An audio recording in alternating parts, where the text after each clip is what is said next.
ರೈತ ಬಾಂಧವರೇ, ತಮಗೆಲ್ಲರಿಗೂ ಅಗ್ರಿಪ್ಲೆಕ್ಸ್ ಇಂಡಿಯಾ ಯೂಟ್ಯೂಬ್ ಚಾನಲ್ಗೆ ಸ್ವಾಗತ.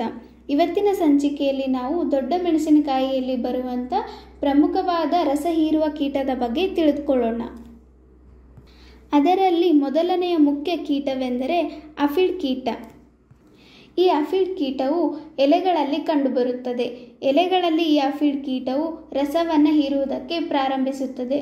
ಹೀಗೆ ರಸ ಹೀರುವುದರಿಂದ ಎಲೆಗಳು ಕೆಳಭಾಗದಲ್ಲಿ ಸುರುಳಿಯಾಗುತ್ತದೆ ಮತ್ತು ಹೀಗೆ ರಸ ಹೀರುವುದರಿಂದ ಕೀಟದ ಬಾಯಿಯಿಂದ ಜೇನಿನ ಸ್ರವಿಕೆಯನ್ನು ಕೂಡ ನೋಡ್ಬೋದು. ಹೀಗೆ ಕೀಟದ ಬಾಧೆ ಹೆಚ್ಚಾದಂತೆ ಜೇನಿನ ಸ್ರವಿಕೆಯ ಮೇಲೆ ಕಪ್ಪು ಬಣ್ಣದ ಶಿಲೀಂಧ್ರದ ಬೆಳವಣಿಗೆ ಕೂಡ ಕಾಣುತ್ತೇವೆ.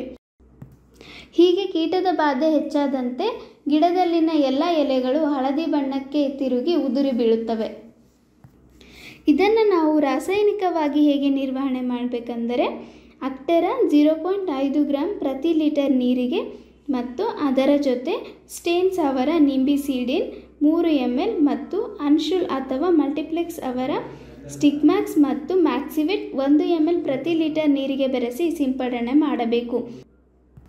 ಎರಡನೆಯ ಮುಖ್ಯವಾದ ಕೀಟ ಎಂದರೆ ಥ್ರಿಪ್ಸ್ ನುಸಿಯು. ಈ ಥ್ರಿಪ್ಸ್ ನುಸಿಯು ಎಲೆಗಳಲ್ಲಿ ಗುಂಪು ಗುಂಪಾಗಿ ಕಾಣುತ್ತೇವೆ. ಇದು ಮುಖ್ಯವಾಗಿ ಎಲೆಯ ಕೆಳಭಾಗದಲ್ಲಿ ಇರುತ್ತದೆ. ಈ ಕೀಟ ಮೊದಲನೆಯದಾಗಿ ರಸವನ್ನು ಹೀರುವುದಕ್ಕೆ ಪ್ರಾರಂಭಿಸುತ್ತದೆ. ಹೀಗೆ ರಸ ಹೀರುವುದರಿಂದ ಎಲೆಗಳು ಮೇಲ್ಭಾಗದಲ್ಲಿ ಸುರುಳಿಯಾಗುತ್ತದೆ. ಇದು ಎಲೆಗಳ ಮೇಲೆ ಅಲ್ಲದೆ ಕೂಡ ಹಣ್ಣುಗಳ ಮೇಲೆ ಕೂಡ ರಸವನ್ನು ಹೀರುತ್ತದೆ.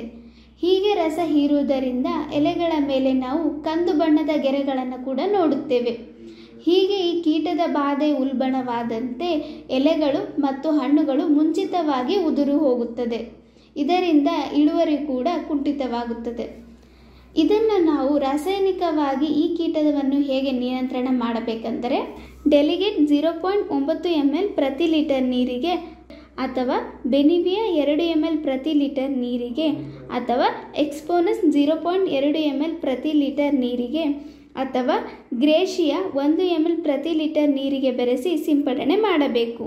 ಈ ವಿಡಿಯೋದಲ್ಲಿ ಹೇಳಿರುವಂಥ ಎಲ್ಲ ಶಿಲೀಂಧ್ರನಾಶಕಗಳು ಎಲ್ಲಿ ಸಿಗುತ್ತೆ ಅಂತ ಹುಡುಕಾಡ್ತಿದ್ದೀರಾ ರೈತರೆ?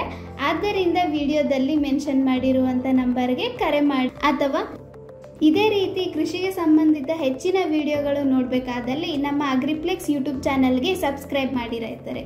ಧನ್ಯವಾದಗಳು.